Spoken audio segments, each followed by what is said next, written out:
말씀, 갈라디아서 3장 15절에서 16절 말씀. 형제들아, 내가 사람의 예대로 말하노니 사람의 언약이라도 정한 후에는 아무도 패하거나 더하거나 하지 못하느니라. 이 약속들은 아브라함과 그 자손에게 말씀하신 것인데 여럿을 가리켜 그 자손들이라 하지 아니하시고 오직 한 사람을 가리켜 내 자손이라 하셨으니 곧 그리스도라. 아멘. 아멘. 아멘. 감사합니다. 아멘. 네.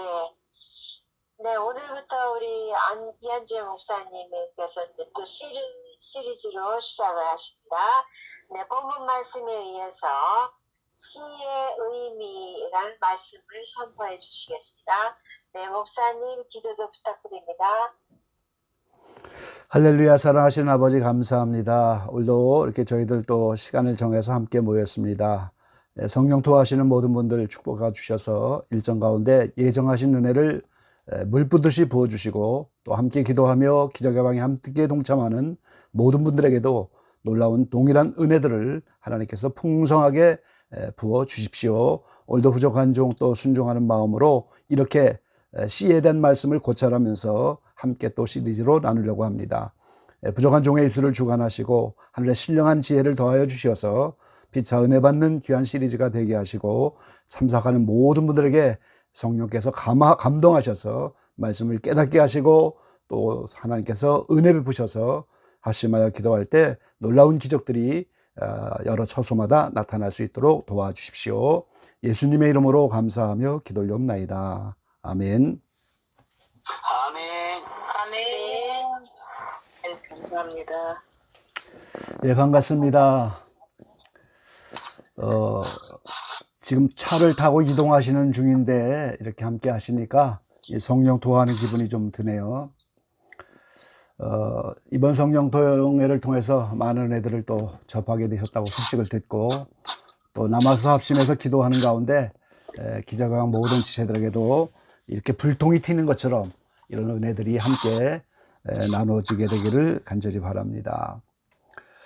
저희도 예루살렘 사경의 순례를 6번 했지만 매일같이 새벽 예배 드리고 또 저녁에는 함께 모여 집회하고 이러면서 이제 은혜 받으면서 이렇게 함께 할 때 놀라운 역사가 있더라고요. 이번 성령 투어도 이렇게 기름 부음의 장소들을 순례하시면서 또 기도와 함께 예배와 함께 하시니 하나님이 끝까지 놀라운 은혜 역사로 축복하실 것을 믿습니다. 이번 시리즈 감동에 따라 성령에 나타난 시의 의미 이런 제목으로 시리즈를 진행하려고 합니다. 오늘 첫 번째 시간으로 시의 의미, 밤병유 장로님 마이크 좀 꺼주시죠. 시의 의미 이렇게 첫 번째 오늘 말씀을 드리려고 합니다. 이 성경은 시라고 하는 말이 많이 나타나는 책이죠. 이 성경에 수없이 나타나는 시라고 하는 말의 의미가 무엇인지 오늘 이렇게 첫째 시간으로 살필 건데요. 이번 시리즈를 통해서 계속해서 성경은 사실 시의 전쟁 이야기다 하는 거예요. 창세기 3장 15절에 선악과를 먹고 타락한 이후에 뱀과 여인이 서로 원수가 되는데 뱀의 후손과 여인의 후손이 서로가 원수가 된다고 타락 직후에 말씀하셨어요. 그러한 뱀의 후손과 여인의 후손의 싸움이 요한계시록에서 인류 역사가 끝날 때까지 그 싸움이 계속됩니다. 그 후손은 바로 씨를 말하는 거거든요. 그러니까 뱀의 씨, 여인의 씨, 그래서 요한계시록까지 씨의 전쟁이라는 걸 우리가 알 수가 있죠. 최초로 나타나는 바벨탑에서 이렇게 탑과 대를 높이 쌓아서 하나님을 대적하는 대명사가 된 그 바벨탑도 노아의 후손 가운데 함의 후손인 니므롯이 바벨탑을 쌓는 주인공입니다. 그래서 이 고대 그 바벨론을 이루었던 그 바벨탑이 오늘날 모든 신들의 존재가 거기서 나오는 거예요. 로마의 또 그리스도의 수많은 신하들, 지금까지 인류 역사에서 역사하는 모든 신들, 이 마지막 때도 어둠의 세력과 몰렉과 이 모든 신의 배경이 전부 함의 후손인 니몰롯의 바벨론에서부터 시작됐다는 거예요. 그 신들, 그 노아의 후손, 노아의 씨인 함의 씨의 그 후손들의 그 여러 가지 신들의 모습이 지금까지 이어지는 겁니다.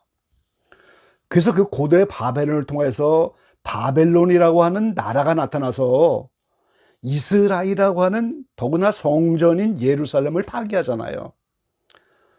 나라의 개념으로 바뀌어질 때 바벨론이라고 하는 그 니물롯 씨의 후손들과 하나님이 니므롯 대신 셈의 후손을 세우셔서 그 셈의 가문을 통해서 아브람을 뽑으시고 이 가문 속에서 노아도 나오고 모세도 나오고 그래서 이제 이스라엘이라는 나라를 세우니까 그 씨들의 전쟁이 나라로 바뀌어진 거죠. 그러니까 이 모든 바벨론과 이스라엘 역사가 우연히 나타난 인류 역사가 아니고 씨들의 전쟁의 연속인 거예요. 그래서 이스라엘이 1948년 지금 독립을 했지만 AD 70년에 완전히 멸망하고 나니까 영적 이스라엘은 우리가 아브라함의 후손이 되고 영적 이스라엘이 됐는데 영적 이스라엘이 되니까 영적 바벨론이 나왔어요. 그것이 요한계시록에 나오는 큰 성 바벨론이죠. 그래서 인류의 역사가 뱀의 후손과 여인의 후손, 이 씨들의 전쟁이 성경 전체의 의미다 하는 것을 우리가 깨달을 수가 있는 거죠. 그래서 예수님은 가라지비를 통해서 인자가 좋은 씨를 뿌리고 원수가 와서 덧뿌린다고 말하는데 그게 가라지예요. 멸망받는 자녀들인데 예수님은 좋은 씨를 뿌리는 분이지만 원수마귀는 덧뿌려서 이 잘못된 가라지의 사상들을 인류 속에 뿌리고 이 가라지들을 만들어내는 것이 원수마귀 하는 일이에요. 그러니까 이게 계속 씨들의 전쟁입니다. 예수님이 말씀하셨던 그래서 마태복음 13장에 씨 뿌리는 비유와 여러 가지 비유들, 그 모든 씨들의 그 전쟁이 다 그 씨 뿌리는 비유 속에 다 이제 우리가 녹아 들어가 있는 걸 알 수가 있는 거죠. 그런가 하면 이제 이사야에서 말씀하신 것처럼 거룩한 씨가 있다고 말씀하셨어요. 이 시대마다 거룩한 씨를 남기셔서 그들을 통해서 하나님이 인류 역사를 지금까지 오게 하시고 이 마지막 때도 창세기에서 시작된 거룩한 씨의 싸움이 지금 마지막 때도 거룩한 씨를 통해서 그 전쟁을 감당하게 하시는 거예요. 그래서 오늘부터 시작해서 8시간에 걸쳐서 시간은 좀 짧지만 씨의 의미를 보면서 나는 무슨 씨에 속한 사람인가? 이 어둠의 씨들이 이 시대에 하고자 하는 일이 무언가? 이 시대를 좀 이해해야 되고 그리고 이 영적으로 이 거룩한 씨들이 갔던 그 옛적 선한 길, 이 참된 신앙의 길, 그것이 무엇인가? 이렇게 우리가 영적 눈을 좀 여는 그런 시리즈가 되기를 간절히 바랍니다. 그래서 오늘 첫째 시간에는 이제 짧은 시간이지만 씨의 의미를 4가지로 생각하려고 합니다. 첫 번째 씨는 후손, 자손을 의미하는 말이에요. 창세기 15장 3절에 보니까 아브람이 또 가로되 주께서 내게 씨를 아니 주셨으니 내 집에서 길리운 자가 나의 후사가 될 것이니이다. 자, 아브라함을 75세에 부르셨는데 85세가 돼서 10년이 지났는데도 씨, 자손을 안 주셨다 그 말이잖아요. 그래서 집에서 길리운 자를 후사로 삼겠습니다. 근데 하나님은 내 몸에서 날 씨가 내 후손이 될 것이다 계속 말씀하시는데 그 씨가 후손, 자손을 의미하는 거예요. 창세기 21장 12절에도 하나님이 아브라함에게 이르시되 내 아이나 내 여종을 위하여 근심치 말고 사라가 내게 이른 말을 다 들으라. 이삭에게서 나는 자라야 내 씨라 칭할 것임이라 그랬어요. 자, 하나님이 내 씨를 주시겠다 계속 거듭 약속했지만 육신의 생각으로 아브라함이 하갈을 통하여 이스마엘을 먼저 낳았지만 그게 씨가 아닌 거예요. 하나님이 사라를 통하여 이삭을 주고 이삭을 통하여 넷이다 이렇게 말씀하셨는데 그 이삭이 바로 후손이고 자손이잖아요. 창세기 22장 17절로 18절도 내가 내게 큰 복을 주고 내 씨로 크게 성하여 하늘의 별과 같고 바닷가의 모래와 같게 하리니. 자, 이 아브라함을 통해서 이제 씨를 크게 성하게 한다. 수많은 후손 자손을 있게 하는데 하늘의 별처럼 이 아브라함의 후손 가운데 하늘의 별은 구원받는 자녀들을 의미하고 바닷가의 모래가 얼마나 많겠어요. 그 바닷가의 모래는 멸망하는 자녀들을 말하는 거예요. 그래서 아브라함을 믿음의 조상으로 세웠지만 그 자손 가운데는 구원받는 자녀들도 있고 멸망받는 자녀도 있고 네 씨가 그 대적의 문을 얻으리라. 또 네 씨로 말미암아 천한 만민이 복을 얻으리니. 이 여기서 나오는 씨는 예수님을 말하는데 바로 예수님이 천하 만국의 모든 복을 얻는 복의 근원이 되는데 그 아브라함의 가문 속에서 예수님을 보내주겠다는데 육적 후손이지만 바로 씨가 후손, 자손을 의미하는 말이다 하는 걸 알 수가 있는 거죠. 두 번째는 씨는 예수 그리스도를 의미하는 거예요. 제가 조금 아까 창세기 22장 18절 말씀으로 네 씨가 천하 만민의 복을 얻는다고 했는데 바로 그 씨가 예수님이에요. 오늘 갈라디아서 3장 16절의 본문 가운데서 이 약속들은 아브라함과 그 자손에게 말씀하신 것인데 여럿을 가리켜 그 자손들이라고 하지 아니하고 오직 하나를 가리켜 네 자손이라 하셨으니 곧 그리스도라. 이 사도 바울이 깨달은 거예요. 아브라함에게 수없이 네 후손들에게 이렇게 후손이라는 약속을 많이 하셨는데 그 후손 자손을 복수로 자손들이다, 후손들이다 이렇게 하지 않고 하나를 가리켜 내 자손이라고 하였으니까 그 약속은 곧 예수 그리스도다 이렇게 말씀하고 있는 거예요. 그러니까 이 씨가 예수님을 의미하는 거예요. 자, 예를 들면 창세기 13장 15절에 보이는 땅을 내가 너와 네 자손에게 주리니 영원히 이르리라 그랬어요. 자, 아브라함이 받은 보이는 땅은 어디겠어요? 가나안 땅 일경이잖아요. 가나안 땅 일경을 너에게 주고 네 자손에게 주리라. 여기에 자손들이라고 하지 않고 자손이라고 했으니까 이 자손이 곧 예수 그리스도다. 갈라디아서의 사도 바울이 이렇게 말하고 있는 거예요. 오늘 저와 여러분이 깨달아야 하는 것이 바로 그겁니다. 이 가나안 일경을 주겠다 약속하셨는데 그 가나안 일경은 지금 어떤 땅이에요? 지금도 온 세계가 이목하 있는 전쟁통의 그런 땅인데 그 땅을 주겠다. 근데 그걸 영원히 이룬다고 그래서 영원히 이룰 것이다. 창세기 17장 8절에도 또 그렇게 말씀하잖아요. 내가 너와 네 후손에게 너의 우거하는 이 땅 곧 가나안 일경으로 주어 영원한 기업이 되게 하고 나는 그들의 하나님이 되리라 그랬어요. 여기도 이제 그 땅을 예수 그리스도에게 주어서 영원한 기업이 되게 하겠다 이렇게 약속하셨어요. 그러니까 이 말은 예수님이 초림하여 오실 때는 십자가에 달려 죽으심으로 메시아로 등극하지 못하셨지만 십자가의 죽음을 통해서 우리를 위한 속죄의 은총으로 피의 은총을 준비해 놓으시고 재림하여 다시 오실 때는 메시아가 되어서 천년왕국이라고 하는 메시아 왕국을 통해서 그 영원한 기업을 갖는 거예요. 천년왕국이란 잠시 동안의 세월이 지나가면 그게 어떻게 또 영원한 기업이 되겠어요. 근데 천년왕국이 끝나고 나면 체질이 뜨거운 불에 의해서 모든 물질 세계가 녹아 없어지죠. 그래서 마치 한 사람이 불에 타 육신은 없어져도 부활하는 것처럼 부활을 통하여 하늘로부터 새 예루살렘 성이 내려오고 자녀를 낳는 것처럼 만국이 내려오면서 그 가나안 일경이 이렇게 부활한 땅처럼 새 예루살렘과 만국으로 이 땅에서 이루어지는 거예요. 그래서 주기도문에서 뜻이 하늘에서 이룬 것처럼 땅에서 이루어지다 이렇게 말씀하잖아요. 그래서 영원한 기업이 되는 거예요, 가나안 땅이. 근데 그거를 네 후손에게 주겠다. 바로 예수 그리스도가 메시아가 돼서 그 땅을 차지하시게 될 거고 그리고 이제 믿음의 후손인 아브라함의 모든 후손이 그 땅을 함께 받게 되는 거죠. 그래서 이 씨는 바로 예수 그리스도입니다. 예수 그리스도가 그 땅을 아브라함에게 약속하셨기 때문에 그 땅을 받게 되는 거예요.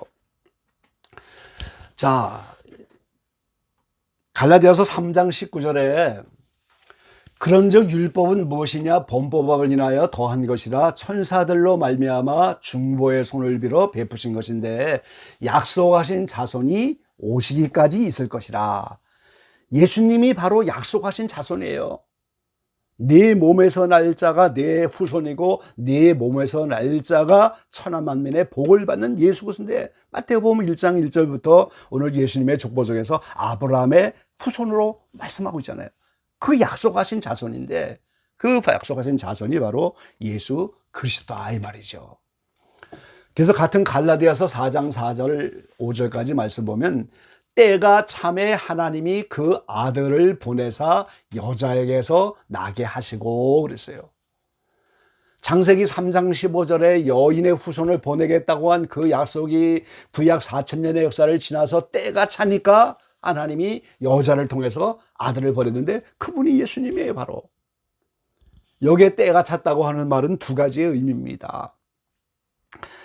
말씀을 듣는 분은 안 보이겠지만 이따가 동영상으로 이제 올려드릴 때 제가 도표를 보여드리게 되는데요. 인류 역사 속에서 다니엘의 70일에가 나타나면서 예루살렘이 중건되고 그 예루살렘이 있어야 예루살렘에 입성을 하시잖아요. 예수님이 메시아로. 그 약속을 70일에로 했는데 한 일회를 남겨놓고 69일에 483년 만에 그 해에 예수님이 오신 거예요. 약속대로.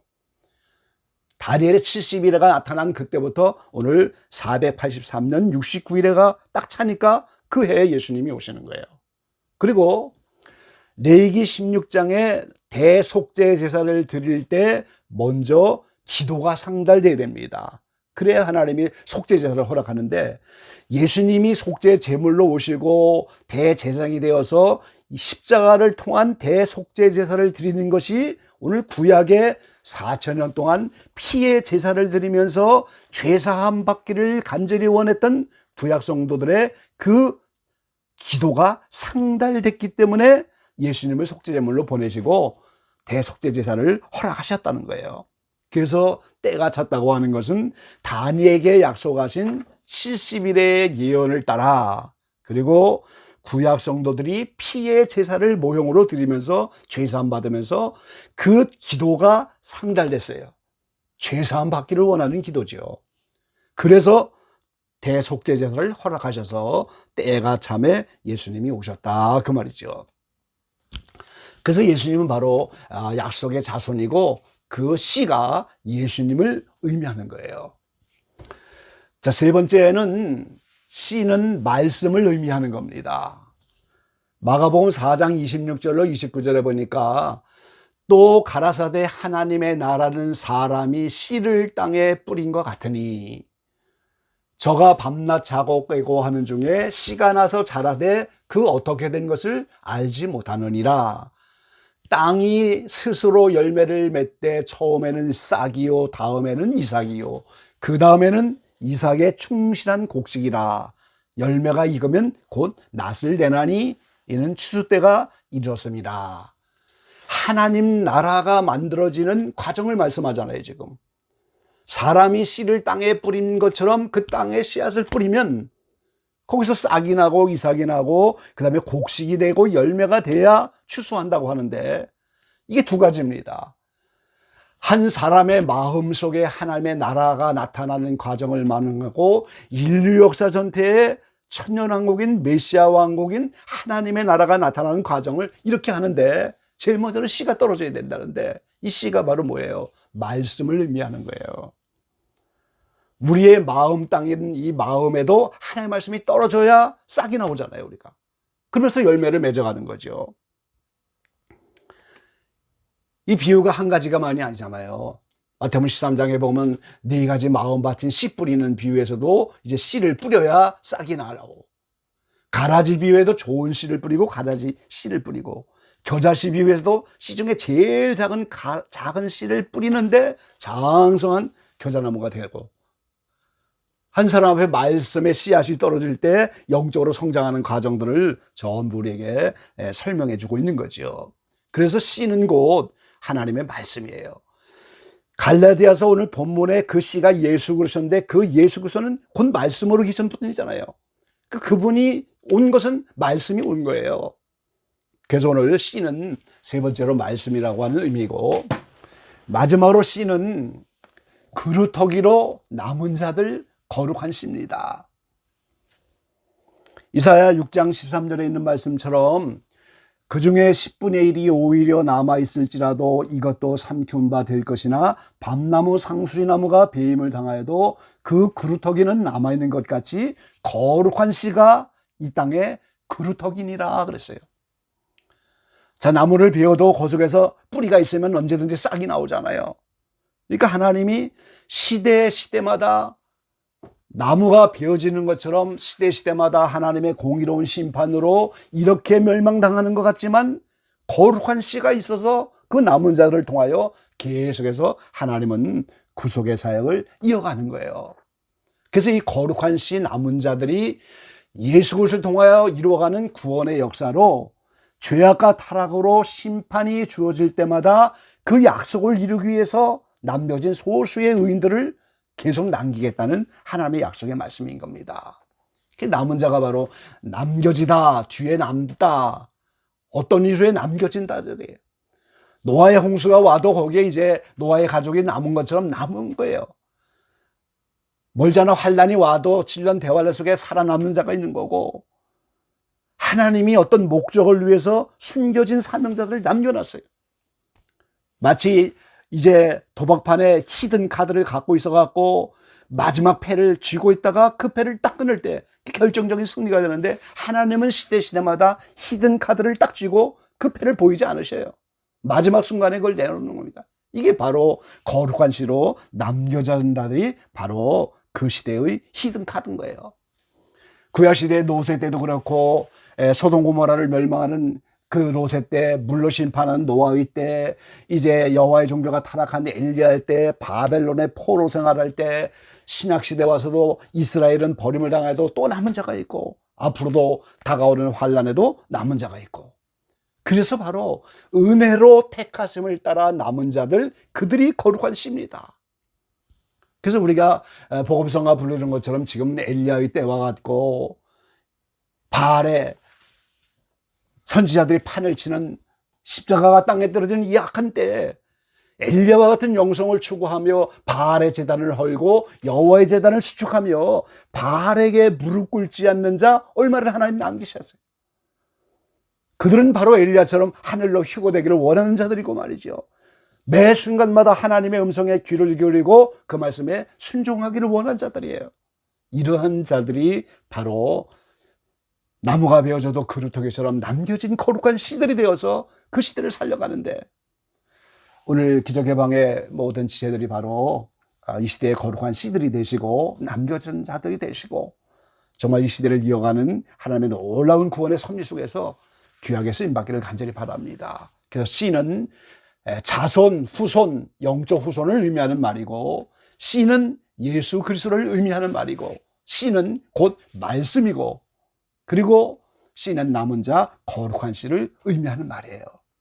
그래서 성경에서 씨라는 단어를 빼면 성경은 역사가 진행이 되지 못하는 거죠.